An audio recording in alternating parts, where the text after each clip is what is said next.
Hello, I am Kathy Adams Clark, and thanks for joining me today on my channel. In my previous video about switching from the Canon R6 Mark II to the Canon R6 Mark III, I mentioned that one of the main reasons was the new and improved pre-continuous shooting. The R6 Mark II had raw burst and pre-continuous shooting. Raw burst, the camera took a burst of photos with the electronic shutter and put those photos into a folder. Enable pre-continuous shooting, and we could capture up to a half second of images before we pushed the shutter button all the way down. Activate both settings, then push the shutter button halfway down, and the camera started capturing images and replacing them with new images until the shutter button was pressed all the way down. Then the camera started capturing images in real time. Raw burst and pre-continuous in the R6 Mark II was a way to capture the half second before you to press the shutter all the way down. Usually that half second was the decisive moment when the bird raised its wings and began to take off.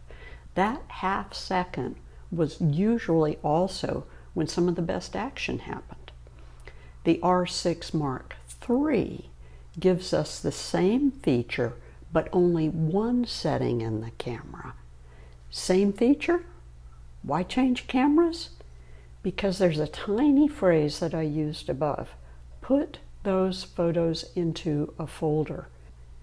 In the R6 Mark II, the photos were put in a folder that had to be unpacked later on. That unpacking was the problem for me. Watch what we had to do to unpack the photos in the R6 Mark II. Here's what it looked like on the back of the camera on the R6 Mark II when we had to unpack the photos. So for instance, we had to set the camera to raw burst. We had to also set the camera to pre-continuous. And then when we captured images in the raw burst pre-continuous, we got this little symbol for raw on the back of the camera when we went to review the photos. We then had to push that little symbol, and then we get this scale, and the little white line is where you started pushing the shutter. Anything to the left of that is what was captured by the half second before you actually push the shutter. When you scroll through that section of the photos, you'll find the one you like. You have to push the set button, you have to push the extract button, you have to push the OK button, and then you have to push original image to take you back where you were. Then you have to continue to scroll through,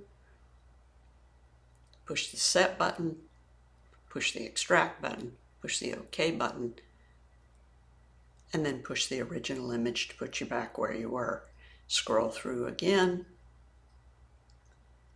push the set button, push the extract button, push the OK button, push the original image button to put you back where you were, and continue scrolling through.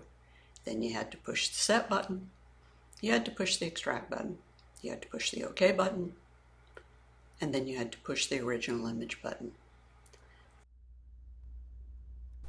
Yes, you could open the card in Canon's proprietary software and the images would open out of the folder on the computer. But I don't regularly use Canon's proprietary software. So let me show you what pre-continuous shooting looks like in the R6 Mark III. Here's the simplified pre-continuous shooting on the R6 Mark III. No unpacking or selecting or button pushing. All the photos the camera took are right there on the card, easy to see and easy to review. This is the same pre-continuous shooting we have in the Canon R5 Mark II, by the way. I photograph a lot of birds, butterflies, dragonflies, bees, wildlife. I want the photo of the bird leaving the perch, the butterfly leaving the flower, the squirrel jumping off the branch. I want those decisive moments we once might have missed. I hope this lets you see one of the main reasons I switched to the Canon R6 Mark III. Not everyone needs this feature, but it's a good reason for me to buy this camera. I use this feature enough to add it to my menu. If you use it a lot too, you might want to do the same thing. Thanks for watching. I'm Kathy Adams Clark, and I appreciate you stopping by my channel today. If you liked this video, please push the like button below. If you'd like to be kept up to date when I post new videos, click the subscribe button. If you have any comments or questions, please feel free to post those below. I'll get back with you as soon as possible. Thank you very much for watching. I am Kathy Adams Clark.